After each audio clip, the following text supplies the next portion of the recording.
Hello guys. तो आज हम स्टार्ट कर रहे हैं रजिस्ट्रेशन चैप्टर के साथ, जिसमें हम बहुत सारी चीजें पढ़ने वाले हैं। जैसे कि किसे रजिस्ट्रेशन लेना है, कब लेना है, कैसे लेना है। तो वो सारी चीजें हम इस चैप्टर में पढ़ने वाले हैं। ओके। तो जब हम रजिस्ट्रेशन चैप्टर के बारे में पढ़ना स्टार्ट करते हैं तो हमारे पास जो सबसे पहले क्वेश्चन आता है वो ये है कि क्या सामने वाला बंदा लायबल है रजिस्ट्रेशन के लिए।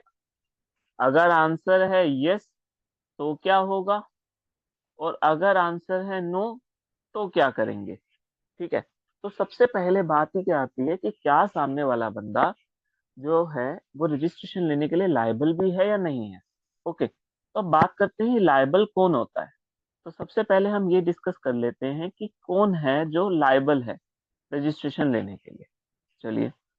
तो सबसे पहले हम बात करेंगे, एक लिमिट डिफाइन करी गई है जो सीजीएसटी एक्ट के अंदर, जो कि है 10 लाख, 20 लाख एंड 40 लाख। ये थोड़ा सा हम 40 लाख को अलग लिखेंगे, क्यों वो अभी आपको पता चलेगा। तो कुछ स्टेट्स ऐसी हैं जहां पे आपकी जो लिमिट है, मतलब कि अगर आपकी एग्रीगेट टर्नओवर जो है वो लिमिट से ज्यादा हो जाती है। अगर आपकी एग्रीगेट टर्नओवर जो है वो अगर इस लिमिट से ज्यादा हो जाएगी तो आप लायबल हो रजिस्ट्रेशन लेने के लिए। ओके। कुछ स्टेट्स में वो लिमिट 10 लाख है और कुछ स्टेट्स में वो लिमिट 20 लाख है। ओके। अब बात आती है सर, ये 40 लाख क्या है।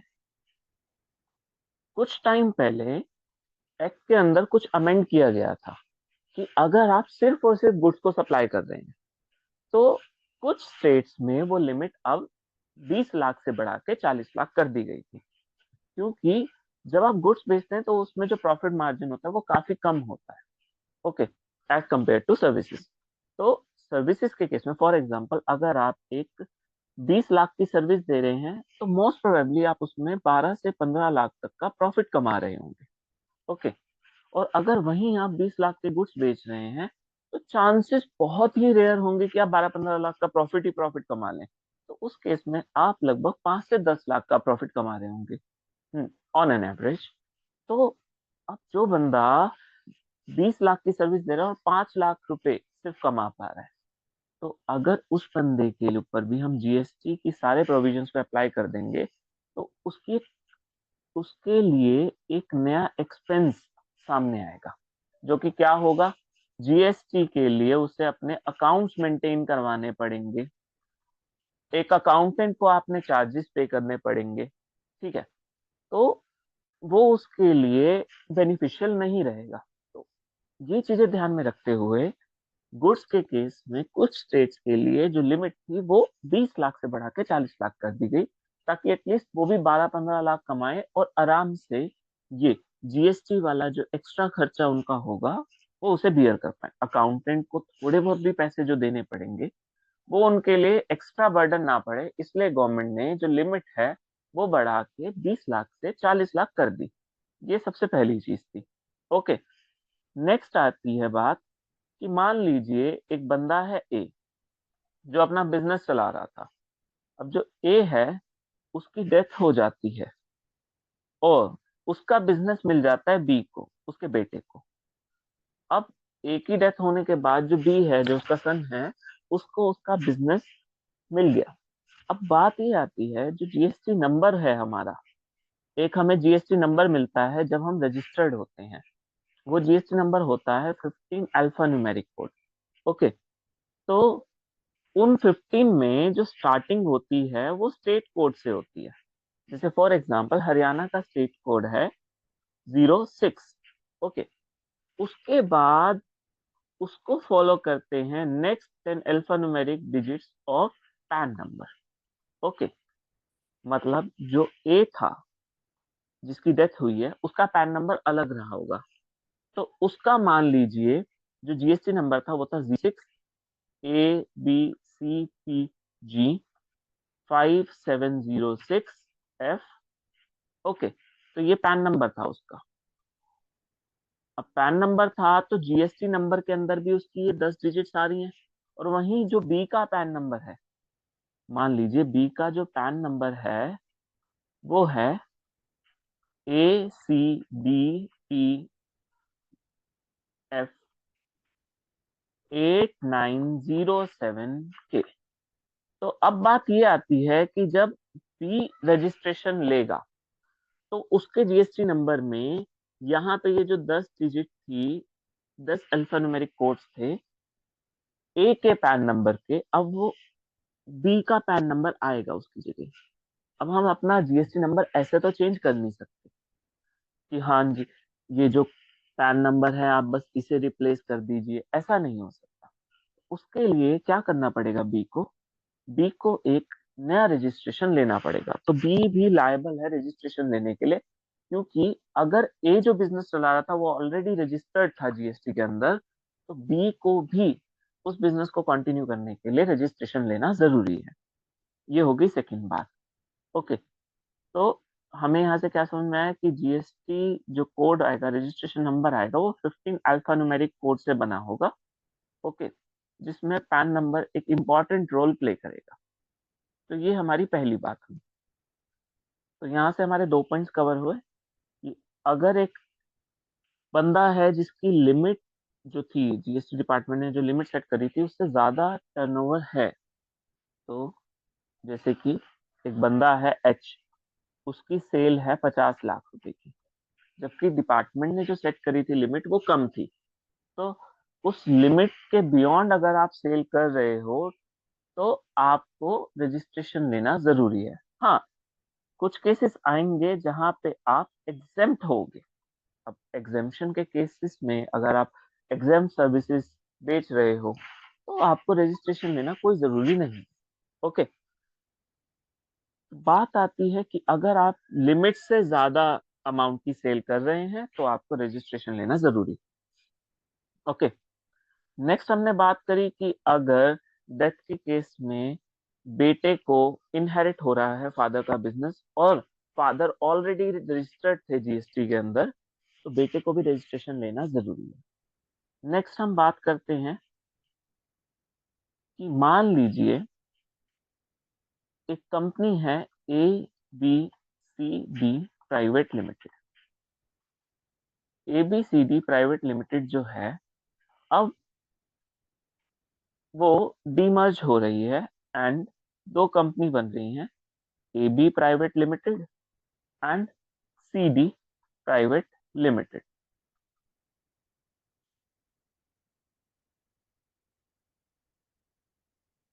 A B private limited and C D private limited, दो अलग अलग फर्म, दो अलग अलग कंपनीज अगर आप बना रहे हैं तो उस केस में क्या होगा।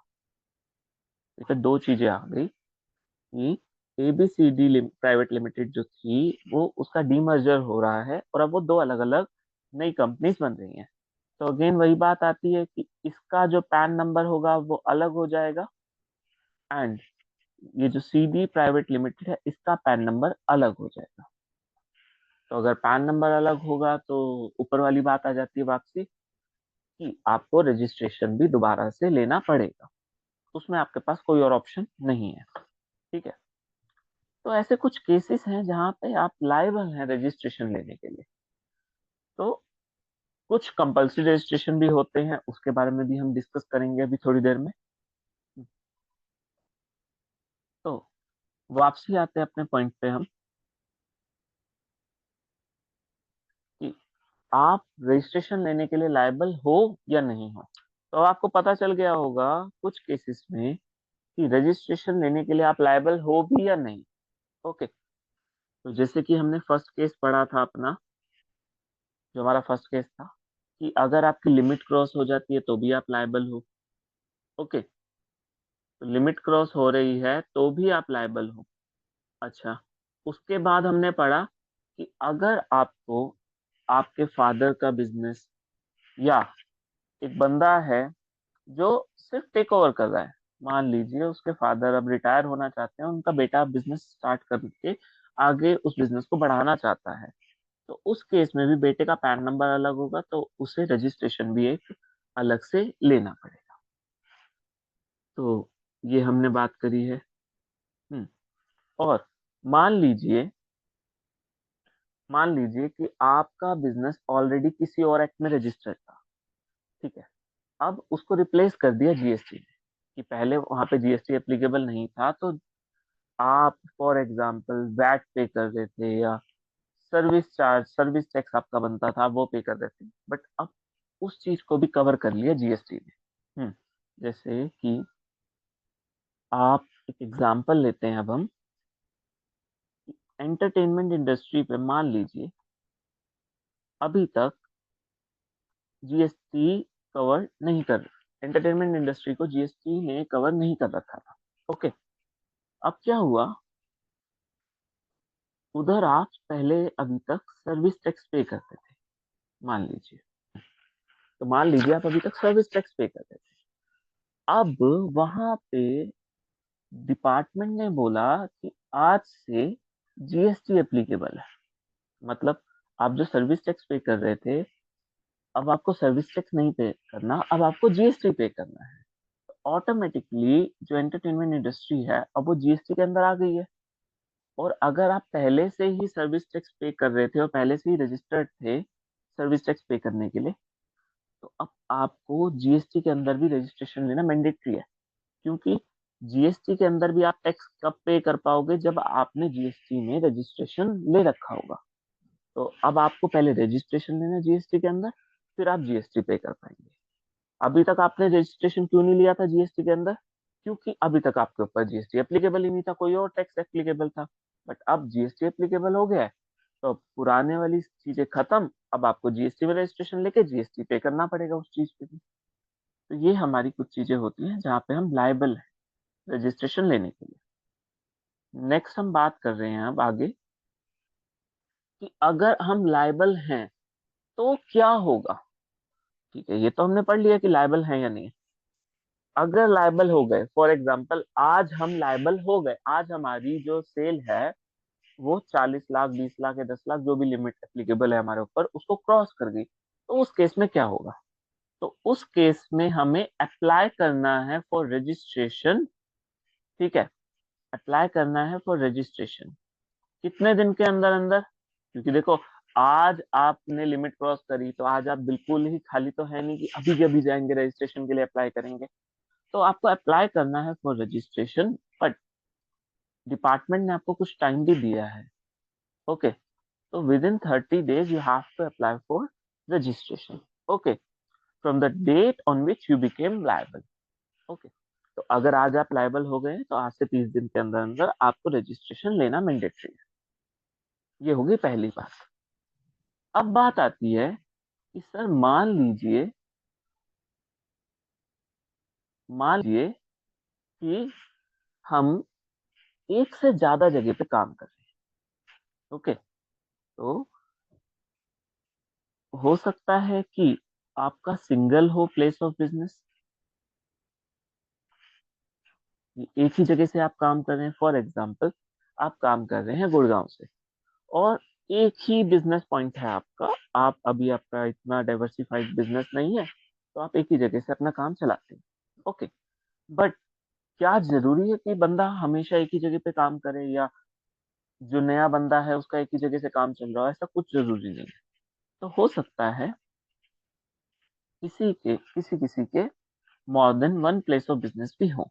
ओके, तो बात आती है जिसका सिंगल प्लेस ऑफ बिजनेस है, एक बंदा है जो सिर्फ गुड़गांव में बैठ के काम कर रहा है, गुड़गांव से बैठ के गुड्स सप्लाई कर रहा है, अपने आसपास सामान बेच रहा है। ठीक है, तो सिंगल प्लेस ऑफ बिजनेस है। फॉर एग्जाम्पल अगर हम लें कि गुड़गांव में वो बैठा है बंदा, ठीक है, और वहीं से ही वो अपना बिजनेस रन कर रहा है, तो उसको बिजनेस के लिए रजिस्ट्रेशन भी कहाँ लेना पड़ेगा, ऑब्वियसली गुड़गांव में। क्योंकि अगर उसने गुड़गांव में अपना बिजनेस चलाना है, वहीं से ही वो बिजनेस कर रहा है, तो उसको रजिस्ट्रेशन भी कहाँ लेना पड़ेगा, गुड़गांव में बैठ। ओके, तो उसका रजिस्ट्रेशन कहाँ का आएगा, गुड़गांव का। गुड़गांव कहाँ पे, हरियाणा के अंदर। अच्छा, नेक्स्ट बात आती है कि अगर वो एक से ज्यादा जगह पे अपना बिजनेस चला रहा है, तो ये भी पॉसिबल है कि बंदा एक से ज्यादा जगह पे अपना बिजनेस चला रहा हो, इसमें भी कोई बड़ी बात नहीं है। ठीक है, पर यहाँ पे कुछ चीजें आती हैं, वो ये हैं कि क्या वो बिजनेसेस सेम स्टेट में है या डिफरेंट स्टेट्स में है। ठीक है, क्योंकि अगर सेम स्टेट में है तो सिनेरियो अलग होगा, और अगर डिफरेंट स्टेट्स में है तो सिनेरियो अलग होगा। तो हमें उस बंदे से अब ये चीज पूछनी है कि जो वो बंदा बिजनेस चला रहा है, क्या वो बिजनेस एक ही जगह से चला रहा है। अगर आंसर यस है तो कोई प्रॉब्लम ही नहीं है। तो उस जहां से वो बिजनेस चला रहा है वहीं का उसे रजिस्ट्रेशन लेना है। पर बात थोड़ी सी बदल जाएगी जब वो बिजनेस एक से ज्यादा जगहों पे रन कर रहा है। ठीक है, इसमें दो केसेस आते हैं कि जो स्टेट है वो सेम है या डिफरेंट स्टेट्स के अंदर वो बिजनेस रन कर रहा है। जैसे एग्जांपल लेते हैं, विद इन सेम स्टेट का एग्जांपल लेते हैं कि वो बंदा एक तो फरीदाबाद, जो कि पार्ट है आपका हरियाणा का, एंड एक और प्लेस है जहां से वो बिजनेस रन कर रहा है, गुड़गांव, जो भी पार्ट है कहाँ का, हरियाणा का। तो ये दोनों प्लेसेस किस स्टेट के अंदर है, हरियाणा के अंदर। तो अब इस बंदे के पास ना दो ऑप्शन आ जाएंगे। जो ये बंदा है इसको हम दो ऑप्शंस देंगे। क्या दो ऑप्शन है, ध्यान से देखिए कि वो चाहे तो सिंगल रजिस्ट्रेशन ले सकता है। वो चाहे तो सिंगल रजिस्ट्रेशन ले सकता है। ठीक है, फरीदाबाद और गुड़गांव दोनों के लिए वो सिंगल रजिस्ट्रेशन लेगा, और दोनों जगह सेम रजिस्ट्रेशन नंबर यूज करके काम चला सकता है। या वो चाहे तो मल्टीपल रजिस्ट्रेशन भी ले सकता है। ठीक है, ये ऑप्शन है। ठीक है, हम उसे ऑप्शन दे रहे हैं कि जैसा चाहे वो कर सकता है, इन दोनों में से जो सा ऑप्शन वो चाहे ऑप्ट कर सकता है। कि अगर वो सिर्फ और सिर्फ एक ही रजिस्ट्रेशन लेना चाहता है फरीदाबाद एंड गुड़गांव दोनों के लिए तो भी अलाउड है, और अगर वो चाहता है फरीदाबाद के लिए अलग हो, गुड़गांव के लिए अलग हो, तो भी अलाउड है। दोनों चीजों, दोनों केसेस में वो किसी भी तरीके से रजिस्ट्रेशन ले सकता है। इसमें उसके पास ऑप्शन दिया जाता है। ठीक है, बट कंडीशन क्या है, जो दोनों जगह हैं वो सेम स्टेट के अंदर है। तो अगर डिफरेंट स्टेट्स में वो वर्क कर रहा है, फॉर एग्जाम्पल कि एक वो बिजनेस रन कर रहा है गुड़गांव में और एक वो बिजनेस रन कर रहा है नोएडा में। अब गुड़गांव जो आता है वो हरियाणा में आता है, और नोएडा जो आता है वो यूपी में आता है। ठीक है, तो गुड़गांव और नोएडा दो अलग अलग स्टेट्स का पार्ट है। अब यहाँ पे प्रॉब्लम क्या है, आपको याद हो तो जो हमारा जीएसटी नंबर होता है, जो 15 डिजिट का अल्फा न्यूमेरिक, उसमें स्टार्टिंग में स्टेट कोड आता है। जैसे ये हरियाणा का है, ठीक है, 07 दिल्ली का हो गया, 09 यूपी का हो गया। तो स्टार्टिंग ही स्टेट कोड से होती है। तो अगर आप दो अलग अलग स्टेट्स में ऑपरेट कर रहे हैं तो उनके स्टेट कोड अलग होंगे, और स्टेट कोड अलग होंगे तो जीएसटी नंबर भी अलग लेना जरूरी है। ठीक है, तो अगर आप मल्टीपल बिजनेसेस रन कर रहे हैं अलग अलग स्टेट्स में, तो उस केस में you have to apply for separate registrations. Okay, now you do not have any option that you can apply for a single registration. Okay, आपको अलग अलग रजिस्ट्रेशन लेने पड़ेंगे दोनों जगहों के लिए। गुड़गांव के लिए अलग लेना पड़ेगा क्योंकि वहां का 06 से रजिस्ट्रेशन नंबर स्टार्ट होगा, और नोएडा के लिए अलग लेना पड़ेगा। तो you have to apply for separate registration. Okay, यहाँ पे आपको सिंगल रजिस्ट्रेशन से काम नहीं चल पाएगा आपका। तो सेपरेट रजिस्ट्रेशन आपको चाहिए ही होंगे। ये हो गई हमारी नेक्स्ट बात।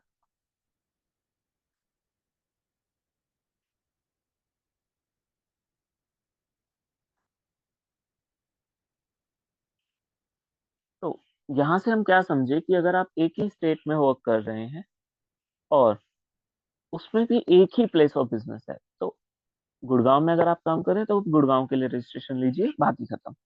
पर अगर आप एक से ज्यादा जगह पे वर्क कर रहे हैं और अगर वो दोनों जगह सेम स्टेट के अंदर है, तो आपके पास ऑप्शन है, आप सिंगल रजिस्ट्रेशन ले लीजिए, क्योंकि फरीदाबाद और हरियाणा दोनों का जो स्टेट कोड है वो सेम है।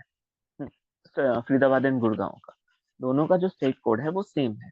तो आप सेम रजिस्ट्रेशन नंबर लेके दोनों जगह ऑपरेट कर सकते हैं। हाँ, अगर आपकी मर्जी है तो आप चाहें तो फरीदाबाद के लिए अलग, गुड़गांव के लिए अलग। ऐसा भी नहीं है कि आप गुड़गांव में दो जगह कर रहे हैं तो वहां के लिए सेम लेना है। आप गुड़गांव में मान लीजिए दो अलग अलग जगह पे आप अपना बिजनेस कर रहे हैं गुड़गांव के अंदर ही, तो उनके लिए भी आप सेपरेट रजिस्ट्रेशन ले सकते हैं, वो आपकी चॉइस है। इसमें आपके ऊपर कोई भी, कहते हैं ना, जबरदस्ती नहीं की जा रही कि आपको सिंगल रजिस्ट्रेशन लेना है या मल्टीपल लेना है। वो आपकी मर्जी है। अगर आप मल्टीपल लेना चाहें आप मल्टीपल लीजिए। बट अगर आप डिफरेंट डिफरेंट स्टेट्स में ऑपरेट कर रहे हैं तो हर स्टेट का जो कोड है वो अलग होता है, इसलिए आपको रजिस्ट्रेशन के लिए भी अलग से अप्लाई करना पड़ेगा। तो यहाँ से हम समझे कि अगर आप लायबल हैं तो आपके केस में क्या होगा। ओके, अब बात आती है कि अगर आप लायबल ही नहीं है तो क्या होगा। तो आपकी मर्जी। डिपार्टमेंट ने बोला आपने कुछ गलत किया ही नहीं तो हम आपसे कुछ कहेंगे ही क्यों, जब आप कुछ गलत ही नहीं कर रहे, जब आप अभी तक हमारे दायरे में हो ही नहीं तो हम आपसे कुछ कहेंगे ही। तो बात यहाँ पे ये आती है कि अगर आप लायबल नहीं है तो क्या आप रजिस्ट्रेशन ले सकते हैं। हाँ बिल्कुल, ठीक है, वो आपकी मर्जी है। वॉलेंट्री रजिस्ट्रेशन अलाउड है, ठीक है। तो if you are not liable still you can take registration, and वो आपकी मर्जी है। आप ले सकते हो, आप रजिस्ट्रेशन करवा सकते हो, आपको मना कोई भी नहीं करेगा। मतलब अगर आपकी सेल सिर्फ और सिर्फ 5 लाख रुपए की है, स्टिल अगर आप रजिस्टर होना चाहते हो आप होइए, हम मना नहीं कर रहे आपको, ठीक है। Whenever you want to get registered, आइए हम आपको रजिस्टर कर देंगे। इसमें मना किसी के लिए नहीं की जा रही, ठीक है। तो अगर आप लायबल नहीं हो तो वो आपकी मर्जी है। If you want to take registration you can take registration, but अगर आप जब तक नहीं चाहते तो आपको कोई फोर्स नहीं किया जाएगा। ओके, तो ये तो नॉर्मल बंदे के लिए हो गया। अभी ना यहाँ पे आएंगे registration, registration by CTP and NRTP, casual taxable person and non resident taxable person, ठीक है। तो अगर आप कैजुअल टैक्सेबल पर्सन हो, कैजुअल टैक्सेबल पर्सन बोले तो कि आप कुछ टाइम के लिए अपना बिजनेस चलाएंगे। जैसे फॉर एग्जांपल यहाँ पे कोई मेला लग रहा है, और मेला लग रहा है तो एक बंदा यहाँ पे आके सामान बेचना चाहता है, बट जब वो मेला खत्म हो जाएगा, जब भी वो आपका ट्रेड फेयर टाइप लग रहा है वो खत्म हो जाएगा तो आप यहाँ से चले जाएंगे, तो आपको कुछ टाइम के लिए रजिस्ट्रेशन चाहिए, तो आप सीटीपी बन सकते, casual taxable person. Okay, and NRTP, non resident taxable person, ये आपको नाम से ही समझ में आ रहा होगा, नॉन रेजिडेंट्स के लिए है, ठीक है। तो उनके केस में थोड़ा सा प्रोसेस डिफरेंट होता है। इन लोगों को at least 5 days before the commencement of business, आप जब अपना बिजनेस चालू कर रहे हैं उससे भी 5 दिन पहले, before the 5, at least 5 days before the commencement of business, तो आप अपना बिजनेस जब चालू कर रहे हैं एटलीस्ट उससे 5 दिन पहले आपको रजिस्ट्रेशन के लिए अप्लाई करना। ओके, तो अप्लाई करिए आप रजिस्ट्रेशन के लिए। बट 5 दिन, मिनिमम 5 दिन पहले। हम्म, तो आपको रजिस्ट्रेशन के लिए अप्लाई करना है, यस, बट कब करना है, एटलीस्ट 5 days बिफोर। ओके, अब बात आती है when you are applying for the registration, तो आपको एक और चीज ध्यान रखनी है, दैट इज कि जो आपका टैक्स बनता है, मतलब आप जो टैक्स अज्यूम कर पा रहे हो कि आपकी कितनी सेल होगी। फॉर एग्जाम्पल, आप अज्यूम कर रहे हो कि आप अगले कुछ टाइम में, जितने टाइम के लिए आप रजिस्ट्रेशन ले रहे हैं, उसमें आपकी सेल होगी 10 लाख रुपए की। ओके, एंड उस पर रेट ऑफ टैक्स क्या एप्लीकेबल है, फॉर एग्जाम्पल 18%। तो 10 lakhs का 18% जो होगा वो आपको टैक्स भी पे करना पड़ेगा एप्लीकेशन के टाइम पे। अच्छा, इसमें अगर जो आपको आईटीसी मिलेगा वो आप माइनस कर सकते हैं, वो अलाउड है। पर बात ये आती है कि सर टैक्स हम पहले ही क्यों पे करें, क्योंकि आप कैजुअल टैक्सेबल पर्सन है, आप रेगुलर ये बिजनेस रन करने वाले हैं, इसलिए आपको टैक्स जो है वो पहले ही पे करना पड़ेगा। ये होगी नेक्स्ट बात। तो एप्लीकेशन के टाइम पे ही आपको टैक्स पे करना पड़ेगा। अब एक सीटीपी जो हम बात कर रहे हैं कि ज्यादा टाइम के लिए बिजनेस नहीं कर रहा, तो कितने टाइम के लिए हम अलाउ कर रहे हैं उसके लिए। तो जो उसका वैलिडिटी रहेगी रजिस्ट्रेशन की, वो रहेगी फॉर 90 डेज। ओके, जो वैलिडिटी रहेगी रजिस्ट्रेशन की वो रहेगी 90 डेज। Is that clear?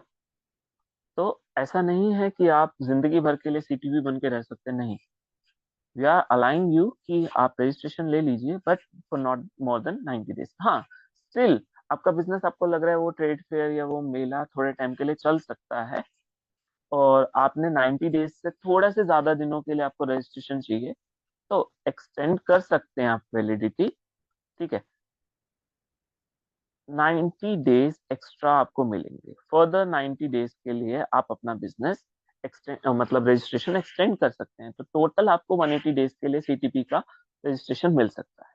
हाँ, बट 180 डेज के बाद आपको एक्सटेंशन नहीं मिलेगा, आपको नॉर्मल रजिस्ट्रेशन लेना पड़ेगा अगर आप 180 डेज से भी ज्यादा के लिए बिजनेस चला रहे हैं। सोच के देखिए, आप एक साल में 180 डेज से ज्यादा के लिए बिजनेस चला रहे हैं, तो आप कैजुअल थोड़ी हो, आप रेगुलर हो, आपका वो बिजनेस रेगुलर है। तो बात ये आती है कि आप जो है वो रजिस्ट्रेशन की वैलिडिटी रखेंगे 90 डेज की, पहले आप उसको एक्सटेंड करवा सकते हैं फर्दर 90 डेज से। ठीक है, अगर आपको लगता है आपका बिजनेस थोड़ा और चलेगा, तो ये एप्लीकेबल है सीटीपी एनआरटीपी के केस में। बट आपको टैक्स पहले ही पे करना पड़ेगा। टैक्स में आपको कोई भी तसल्ली या छूट नहीं दी जाएगी, वो आपको पहले पे करना है, उसमें आपको कोई ऑप्शन नहीं दिया जा रहा, आप उसे पहले ही पे करिए। Is it clear? तो ये तो बात हो गई कि रजिस्ट्रेशन लेते टाइम क्या क्या चीजें हमें ध्यान रखनी है, कैसे लेना है वो अभी हमने डिस्कस नहीं करा। ये हमारा जो एक चार्ट है, इससे हम थोड़ी सी चीजें समझ पा रहे हैं कि रजिस्ट्रेशन लेते टाइम क्या क्या चीजें ध्यान रखनी है। कौन लायबल था वो पढ़ा हमने, एंड रजिस्ट्रेशन लेते टाइम कैसे क्या ध्यान रखना है हमें, कितने दिनों में रजिस्ट्रेशन लेना है। Is that clear? तो नेक्स्ट चीज हम नेक्स्ट वीडियो में डिस्कस करेंगे।